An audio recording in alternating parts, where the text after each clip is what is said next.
بسم اللہ الرحمن الرحیم حامدا ومصلیا ومسلما اما الحمدللہ۔ آج کی تراویح میں سورہ رحمان، سورہ واقعہ، سورہ حدید، سورہ مجادلہ، سورہ حشر، سورہ ممتحنہ، سورہ صف، سورہ جمعہ، سورہ منافقون، سورہ تغابن، یہ صورتیں آج کی تراویح کی نماز میں پڑھی گئی ہیں۔ سب سے پہلے سورہ رحمان پڑھی گئی، جس کو قرآن مجید کی دلہن کہا جاتا ہے۔ سورہ یاسین کو قرآن مجید کا دل کہا جاتا ہے، اور سورہ رحمان کو قرآن مجید کی دلہن کہا جاتا ہے۔ اسی لیے علماء نے یہ بھی لکھا ہے کہ لڑکیوں کو چاہیے کہ جب وہ شادی کی عمر کو پہنچ جائیں تو اس سورت کی کثرت کے ساتھ تلاوت کریں۔ اس کی برکت سے ان کو اللہ مناسب رشتے اور نیک رشتے عطا فرمائے گا۔ اس صورت میں اللہ نے بہت ساری اپنی نعمتوں کا تذکرہ فرمایا، جنت کی نعمتیں، اس دنیا کی نعمتیں، اور مرنے کے بعد کی نعمتیں، اور ہر نعمت کے بعد بار بار فرمایا فَبِأَيِّ آلَاءِ رَبِّكُمَا تُكَذِّبَانِ، جس کا ترجمہ ہے تم اپنے رب کی کس کس نعمت کو جھٹلاؤ گے۔ ایک آدھ نعمت نہیں ہے، وَإِن تَعُدُّوا نِعْمَتَ اللَّهِ لَا تُحْصُوهَا، تم اگر اللہ کی نعمتوں کو شمار کرو تم شمار کر ہی نہیں سکتے۔ کس کس نعمت کے انکار کرو گے، کس کس نعمت کو جھٹلاؤ گے؟ بے شمار نعمتیں یہاں پر بھی ہیں، مرنے کے بعد بھی ہیں، جنت میں بھی بے شمار نعمتیں ہیں۔ اور تمام نعمتوں کے تذکرے کے بعد فرمایا تبارک اسم ربک ذی الجلال والاکرام، تیرے رب کا نام بڑی برکت والا ہے جو بزرگی اور عزت والا ہے۔ لیکن تمام نعمتوں کے تذکرے سے پہلے اللہ نے دو چیزوں کا تذکرہ خاص طور سے کیا، بلکہ تین چیزوں کا: تعلیم قرآن کا، تخلیق انسان کا، اور تعلیم بیان کا۔ یعنی اللہ نے قرآن سکھلایا، انسان کو پیدا کیا، اور اس کو بیان سکھلایا۔ بیان کا مطلب اپنی بات دوسروں کے سامنے کس طرح کہنی ہے، یہ طریقہ بھی اللہ نے انسان کو سکھلایا ہے۔ انسان کی پیدائش کا تذکرہ اللہ نے بعد میں کیا، اور قرآن مجید کی تعلیم کا تذکرہ اللہ نے پہلے کیا، جس سے اس بات کی طرف اشارہ ملتا ہے کہ انسان کو پیدا کرنے کا مقصد یہی ہے کہ وہ قرآن مجید کو سیکھے۔ اللہ کی بے شمار نعمتیں اس صورت میں بیان کی گئی، لیکن سب سے پہلی نعمت اللہ نے جو بیان فرمائی وہ ہے تعلیم قرآن۔ پتہ یہ چلا کہ یقیناً قرآن کا سیکھنا اور قرآن کا سکھانا یہ اللہ کی طرف سے بہت عظیم نعمت ہے کہ اللہ سب سے پہلے اسی نعمت کا تذکرہ کر رہا ہے۔ اس کے بعد سورہ واقعہ کا آغاز ہوتا ہے۔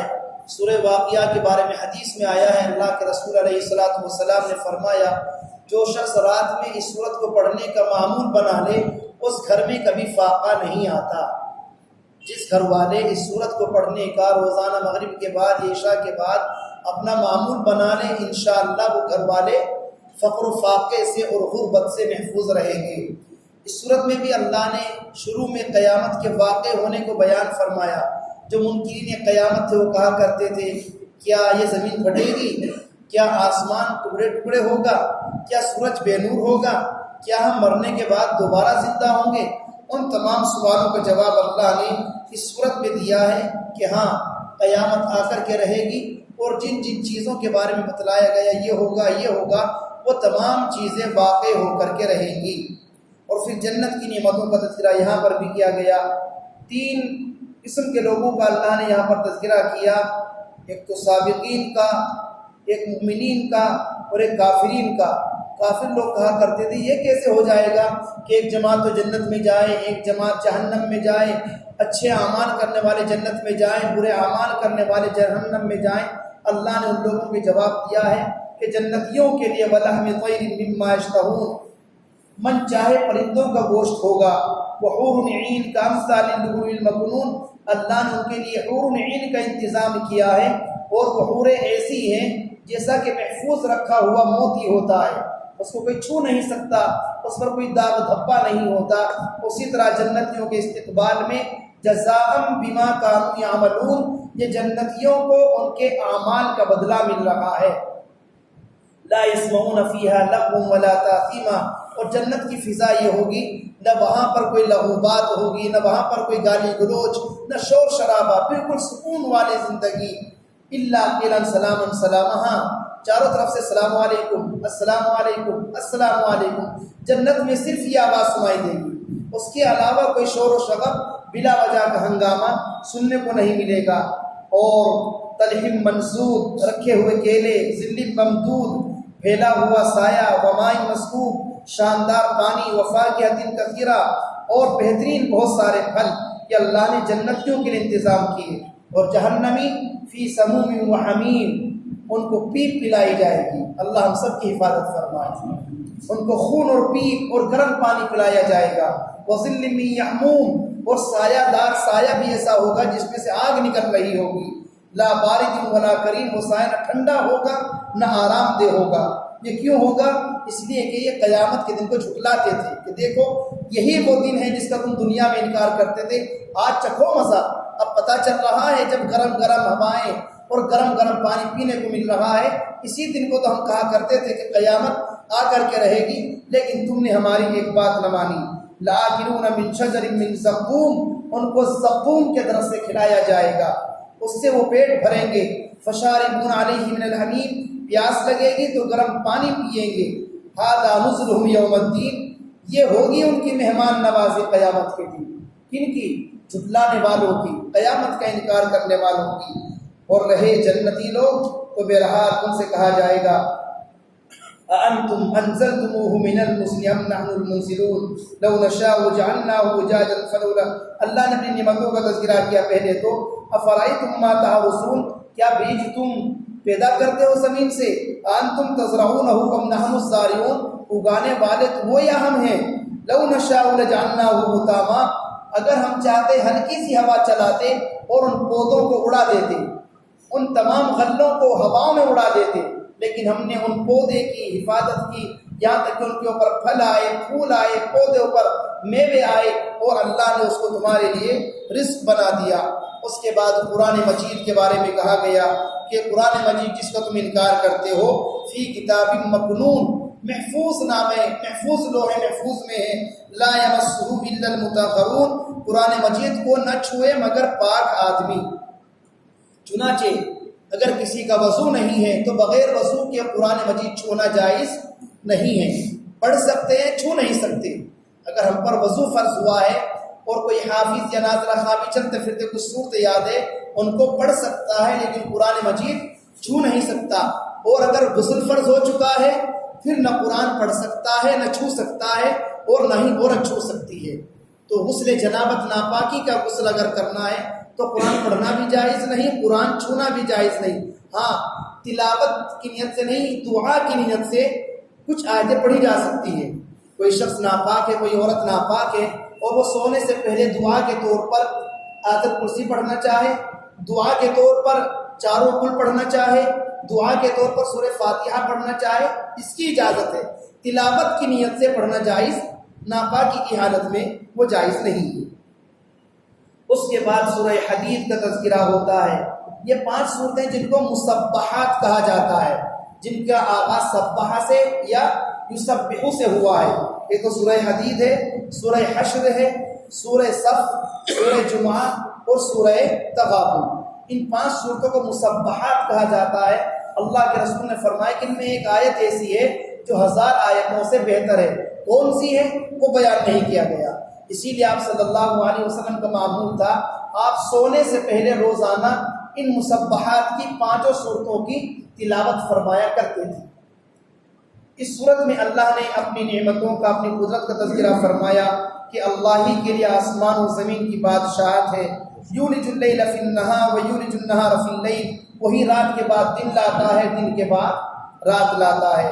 لہذا آمنوا باللہ ورسولہ، اللہ پر اور اس کے رسول پر ایمان لاؤ۔ اس کے بعد منافقین کا حال بیان کیا گیا اور ایمان والوں کے لیے خوشخبری سنائی گئی۔ کون ہے وہ شخص؟ یقرض اللہ قرضا حسنا، جو اللہ کو قرض حسنا دے۔ اللہ کو ہمارے روپیے پیسے کی، ہمارے قرض حسنا کی ضرورت نہیں ہے۔ ضرورت خود ہمیں ہے کہ ہم اللہ کے راستے میں خرچ کر کر فَيُضَاعِفَهُ لَهُ وَلَهُ أَجْرٌ كَرِيمٌ، اللہ اس کا دگنا ہم کو عطا فرمائے۔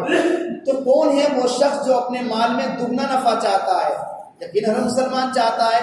جب چاہتا ہے تو اس کی ذمہ داری بنتی ہے اپنے پیسے کو اللہ کی راہ میں، اللہ کے راستے میں خرچ کرے۔ فائدہ کیا ہوگا؟ فائدہ ہوگا یسعی نورہم بین ایدیہم و بایمانہم، کل قیامت کے دن ایمان کا نور ہمارے سامنے دوڑ رہا ہوگا، ہمارا نور ایمانی ایمان والے کے سامنے دوڑ رہا ہوگا اور کہہ رہا ہوگا بشراکم الیوم، تمہارے لیے آج خوشخبری ہے، کس کی؟ جنات تجری من تحت الانہار، ایسے باغات کی جس کے نیچے نہریں بہ رہی ہیں، اور خالدین فیہا، اب ہمیشہ ہمیشہ تمہیں انہی باغات میں رہنا ہے، تمہیں وہاں سے جانا نہیں ہے۔ ذالک هو الفوز العظیم، یہ ہے اصل کامیابی کہ ایمان باقی رہے، اس ایمان کا پھل ہمیں آخرت میں مل جائے۔ اصل کامیابی یہ ہے کہ مرنے کے بعد جنت میں داخلہ نصیب ہو جائے۔ پھر اس کے بعد انہی ایمان والوں کا تذکرہ کہ یہی لوگ سچے ہیں اور شہداء ہیں اپنے رب کے پاس، ان کے لیے ان کا اجر ہے، ان کا نور ہے جو اللہ پر ایمان لائے ہیں۔ پھر سورہ مجادلہ کا آغاز ہوتا ہے۔ جادل یجادل مجادلۃ، عربی میں اس کے معنی آتے ہیں آپس میں لڑائی جھگڑا کرنا۔ اللہ نے سن لیا اس شخص، اس عورت کی بات کو، تجادلک فی زوجہا، جو آپ سے جھگڑ رہی ہے اپنے شوہر کے بارے میں، وتشتکی الی اللہ، اور اللہ کا اور آپ کی اللہ سے شکایت کر، اللہ سے آ کر آپ سے شکایت کر رہی ہے کہ ہمارا اللہ سے مسئلہ حل کروائیے۔ دراصل معاملہ یہ ہوا، ایک خاتون تھی، نام ذہن میں نہیں آ رہا ہے، تو ان کے شوہر نے ان سے زہار کر لیا۔ اور زہار کیا ہوا؟ زہار یہ ہوتا ہے کہ شوہر اپنی بیوی سے ایسے الفاظ سے تشبیہ دے دے جو اعضاء اس کے محرمات کے اس پر حرام ہیں۔ مثال کے طور پر کوئی شخص اپنی بیوی سے یوں کہہ دے تو مجھ پر میری ماں کی طرح ہے، یا یوں کہہ دے تو مجھ پر میری ماں کی پیٹھ کی طرح ہے۔ ظاہر سی بات ہے ماں کی ہر عضو اولاد پر حرام ہے، تو مطلب یہ ہوا جس طرح میری ماں مجھ پر حرام ہے تو بھی مجھ پر حرام ہے۔ تو جب شوہر نے الفاظ بولے، بیوی اللہ کے رسول علیہ الصلوۃ والسلام کے پاس آئی اور آ کر کے سارا واقعہ سنایا۔ اللہ کے رسول نے وحی کا انتظار کیا، اور جب وحی آئی تو آپ صلی اللہ علیہ وسلم نے مسئلہ بیان فرما دیا کہ جو لوگ اپنی عورتوں سے زہار کر لیتے ہیں، تو اگر انہوں نے زہار کرتے وقت طلاق کی نیت کی تھی تو ایک طلاق بائن واقع ہو گئی۔ طلاق بائن کا مطلب یہ ہوگا کہ اب عدت گزارنے کے بعد بغیر کسی حلالے کے، بغیر کسی اس کے شوہر اپنی اس بیوی سے نکاح کر سکتا ہے۔ اور اگر زہار کرتے وقت اپنی بیوی سے یوں کہا تو مجھ پر میری ماں کی طرح ہے، یا میری بہن کی طرح ہے، یا میری خالہ کی طرح ہے، یہ سب چونکہ محرم عورتیں ہیں، تو اگر زہار کی نیت کی تو بیوی شوہر پر حرام ہو گئی۔ البتہ اگر شوہر چاہتا کہ میں اپنی بیوی کو واپس لے لوں، اس کے لیے کفارہ ادا کرنا ہوگا۔ کفارہ کیا ہے؟ پہلا، فتحریر رقبۃ من قبل ان یتماسا، بیوی کو چھونے سے پہلے غلام کا آزاد کرنا۔ اگر غلام نہیں ہے، جیسا کہ آج کا دور ہے، اور اللہ نہ کرے کسی کے ساتھ یہ واقعہ پیش آئے، لیکن خدا نہ خواستہ کسی نے نادانستہ طور پر اور غلطی میں قدم اٹھا لیا، تو پھر اس کو چاہیے شہرین متتابعین من قبل ان یتماسا، اب 2 مہینے کے لگاتار روزے رکھے۔ یہ ہے زہار کا کفارہ۔ اگر 59 روزے رکھے، اگلے دن چھوڑ دیا، پھر دوبارہ 60 روزے لگاتار رکھنے پڑیں گے۔ متتابعین، لگاتار 2 مہینے کے روزے رکھنے ہیں، بیچ میں بالکل ناغہ نہیں، اگر ناغہ ہو گئی پھر دوبارہ سے روزے رکھنے پڑیں گے۔ اور اگر روزہ رکھنے کی طاقت نہیں ہے تو پھر فإطعام 60 مسکینہ، 60 مسکینوں کو دونوں وقت کا کھانا کھلایا جائے۔ یہ ہے زہار کا کفارہ۔ اس کے بعد اللہ نے سرگوشی سے منع فرمایا۔ سرگوشی یہ ہے کہ ہم دیکھ رہے ہیں کہ یہاں پر 3-4 لوگ بیٹھے ہوئے ہیں، کوئی میٹنگ ہے، کوئی مجلس ہے، اور ہم اسی مجلس میں 2 آدمی کانا پھوسی کرنے لگے، آپس میں بات کرنے لگے۔ شریعت نے اس سے منع کیا ہے۔ اگر ہے 15-20 آدمی پھر تو کوئی دقت نہیں ہے، لیکن ہم 4 لوگ ہوں اور ہم 2 ایک طرف سے ہو کر کانوں میں بات کرنے لگے، ہو سکتا ہے جو ہمارے 2 بھائی بیٹھے ہوئے ہیں ان کے دماغ میں یہ بات آ جائے شاید ہماری غیبت کر رہے ہیں، شاید ہماری برائی کر رہے ہیں، تو اس کی وجہ سے آپس میں اختلاف پیدا ہوگا۔ لہذا اس طرح کی سرگوشی جو بات کرنی ہے سب کے سامنے کرو. اگر 3-4 لوگ ہو تو پھر وہاں پر کانا پھوسی نہیں کرنی چاہیے، کیونکہ انما النجوى من الشیطان، یہ سرگوشی شیطان کا عمل ہے، اور شیطان چاہتا ہے تمہارے درمیان اختلاف پیدا کرنا، تمہارے درمیان لڑائی کرانا. اے ایمان والو اذا قیل لکم، جب تم سے کہا جائے تفصحوا فی المجالس، کہ مجلسوں میں کشادگی پیدا کر لیا کرو، فافصحوا تو کشادہ ہو جایا کرو، اللہ تمہارے درمیان کشادگی پیدا فرمائے گا. اس کے بعد قیامت کا حال بیان فرمایا، جس دن اللہ ان سب کو اٹھائے گا. قیامت کے روز 2 جماعتیں ہوں گی، ایک شیطانوں کی جماعت یعنی کافروں کی، اور ایک اللہ کی جماعت یعنی ایمان والوں کی. شیطان کی جو جماعت اس کے بارے میں فرمایا الا ان حزب الشیطان هم الخاسرون، شیطان کی جماعت تو نقصان میں ہوگی، اور الا ان حزب اللہ هم المفلحون، اور اللہ کی جو جماعت ہوگی وہ کامیاب ہوگی. اس کے بعد سورہ حشر کا آغاز ہوتا ہے. سورہ حشر کا دوسرا نام حضرت عبداللہ ابن عباس کے نزدیک سورہ بنو نذیر بھی ہے، چونکہ اس میں غزوہ بنو نذیر کا تذکرہ آیا کہ جب ایمان والوں کو ان سے مقابلہ ہونے کی نوبت آئی تو مقابلہ تو نہیں ہوا، مقابلہ ہونے سے پہلے ہی ان کو جلا وطن کر دیا گیا، اور اللہ نے مسلمانوں کو فتح نصیب فرمائی. اللہ نے ان کا نقشہ کھینچا یہودیوں کا. هو الذی اخرج الذین کفروا من اہل الکتاب من دیارہم لاول الحشر، وہی اللہ جس نے کافروں کو ان کے گھروں سے نکالا.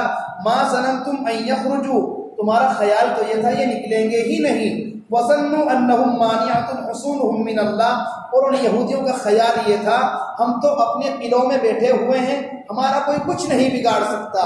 فآتاہم اللہ من حیث لم یحتسبوا، اللہ کی مدد ایسی جگہ سے آئی ان کو پتہ بھی نہیں چلا کہ ہمارا بیڑا غرق کیسے ہو گیا. یہ ہے اللہ کی طاقت. اس کے بعد اللہ نے مال غنیمت کا تذکرہ فرمایا کہ مال غنیمت اللہ کے لیے ہے، اللہ کے رسول کے لیے. پھر مہاجرین کی فضیلت آئی کہ وہ فقراء مہاجرین جن کو ان کے گھروں سے نکالا گیا، صحابہ کرام کو مکے سے نکالا گیا، ان کا مال و دولت، ان کا زمین جائیداد سب کچھ مکے میں رہ گیا، ان کے لیے کیا خوشخبری ہے. جن کو ان کے گھروں سے نکالا گیا، وَأَمْوَالِهِمْ، ان کے مالوں سے نکال دیا گیا، يَبْتَغُونَ فَضْلًا مِّنَ اللَّهِ وَرِضْوَانًا، اور وہ صرف اور صرف وہاں سے نکلے ہیں مکے سے اللہ کی رضا کے لیے، اللہ کی خوشنودی کو حاصل کرنے کے لیے. وَيَنْصُرُونَ اللَّهَ وَرَسُولَهُ، اور اللہ اور اس کے رسول کی مدد کرنے کے لیے. أُولَٰئِكَ هُمُ الصَّادِقُونَ، یقیناً یہ صحابہ اپنے ایمان کے دعوے میں سچے ہیں، یہ ہیں پکے سچے ایمان والے. اور وہ لوگ جنہوں نے ان کو ٹھکانہ دیا یعنی انصار صحابہ، مدینے کے صحابہ جنہوں نے ان کی مدد فرمائی، ان کی بھی تعریف فرمائی. فَأُولَٰئِكَ هُمُ الْمُفْلِحُونَ، وہ لوگ بھی کامیاب ہیں. اس کے بعد مشہور آیتیں شروع ہوئی ہیں. هُوَ اللَّهُ الَّذِي لَا إِلَٰهَ إِلَّا هُوَ، اللہ وہی ہے جس کے سوا کوئی معبود نہیں. عالم الغیب والشہادہ، وہ غیب کی باتوں کو بھی جانتا ہے، حاضر کی باتوں کو بھی جانتا ہے. وہ اللہ جس کی سوا کوئی معبود نہیں، وہ ملک ہے، قدوس ہے، سلام ہے، مؤمن ہے، مہیمن ہے، عزیز ہے، جبار ہے، متکبر ہے، خالق ہے، باری ہے، مصور ہے. لہ الاسماء الحسنی، سارے اچھے نام اللہ ہی کے لیے تو ہیں. تمام چیزیں اللہ کی پاکی بیان کرتی ہیں. ما فی السماوات والارض، جو آسمانوں میں ہیں اور جو زمین میں ہیں. اس کے بعد سورہ ممتحنہ کا آغاز ہوا. ایک صحابی بعد میں ایمان لے آئے، حاطب بن ابی بلتع، یہ حاطب بن بلتع یہ نام تھا. ان کو کچھ مسلمانوں کا راز معلوم ہو گیا فتح مکہ کے موقع پر، اور وہ راز اپنے بچوں کی خاطر، تاکہ میرے بچے محفوظ رہیں، میرے گھر والے محفوظ رہیں، وہ کفار مکہ کے سامنے اس راز کو ظاہر کرنے والے تھے کہ اللہ نے وحی کے ذریعے آپ صلی اللہ علیہ وسلم کو بتلا دیا کہ تمہارا راز ظاہر ہونے والا ہے. اور روایت میں آتا ہے کہ اگر حاطب بن ابی بلتع وہ راز کفار مکہ کو بتلا دیتے تو فتح مکہ کا نقشہ کچھ اور ہوتا اور مسلمانوں کو شکست ہو جاتی اور کفار مکہ غالب آ جاتے. اس موقع پر اللہ نے فرمایا لا تتخذوا، یہ نصیحت ہمارے لیے بھی ہے آج کے ماحول کو دیکھتے ہوئے. کیا فرماتا ہے اللہ تعالیٰ؟ اے ایمان والو، لا تتخذوا عدوی وعدوکم، جو میرے بھی دشمن ہیں تمہارے بھی دشمن ہیں. لا تتخذوا اولیاء، ان کو اپنا دوست مت بناؤ. تجارت کی لائن سے، کاروبار کی لائن سے تعلق الگ چیز ہے، لیکن دوستی میں ہم اتنا گھل مل جائیں جو نقصان دہ ہو، اس کے بارے میں فرمایا کہ جو میرے دشمن ہیں تمہارے دشمن ہیں ان کو اپنے دوست ہرگز نہ بناؤ۔ اس کے بعد حضرت ابراہیم علیہ السلام کا تذکرہ کرتے ہوئے فرمایا تمہارے لیے بہترین نمونہ ہے ابراہیم علیہ السلام کی زندگی میں۔ پھر اس کے بعد مہاجرین کا تذکرہ، کچھ صحابہ وہ تھے جو مکہ سے ہجرت کر کے مدینہ آئے لیکن ان کی بیویاں مدینے میں رہ گئی تھی، کچھ عورتیں وہ تھیں جو ہجرت کر کے مدینے آئیں، ان کے شوہر کافر تھے، ایمان والے نہیں تھے، وہ مکے میں رہ گئے تھے، ان کے بارے میں اللہ کے رسول کو حکم دیا گیا کہ جب تمہارے پاس ایمان والی عورتیں ہجرت کر کے آئی تو اگر تمہیں معلوم ہو کہ وہ ایمان والی ہیں اور ان کے شوہر کافر ہیں فلا ترجعوہن الی الکفار، اب ان کو ان کے شوہر کافروں کے حوالے مت کرو، لا ہن حل لہم ولا ہم یحلون لہم، یہ ہجرت کرنے والی عورتیں اپنے ان کافر شوہروں کے لیے حلال نہیں اور وہ کافر شوہر ان کے لیے حلال نہیں ہے۔ البتہ اب تم یہ کر سکتے ہو ان کو مہر ادا کر کے یا رسول پیارے پیغمبر آپ ان سے نکاح کر سکتے ہو، صحابہ کرام کے ان سے نکاح کرا سکتے ہو بشرطے کہ ان کا مہر متعین کر دیا جائے۔ سورہ صف کا آغاز ہوتا ہے، کچھ صحابہ کرام بیٹھے ہوئے مشورہ کر رہے ہیں کہ اللہ کے رسول سے جا کر یہ پوچھیں سب سے افضل عمل کون سا ہے۔ ابھی یہ بات چل ہی رہی تھی، اللہ کے رسول کو پتہ چل گئی، وحی آئی اور سورہ صف نازل ہو گئی۔ اللہ کے رسول نے نام لے کر ایک صحابی کو بلائے اور پوچھا کیا باتیں کر رہے تھے کہ سب سے افضل عمل کون سا ہے؟ سنو، سب سے افضل عمل ہے اللہ کے راستے میں جہاد کرنا۔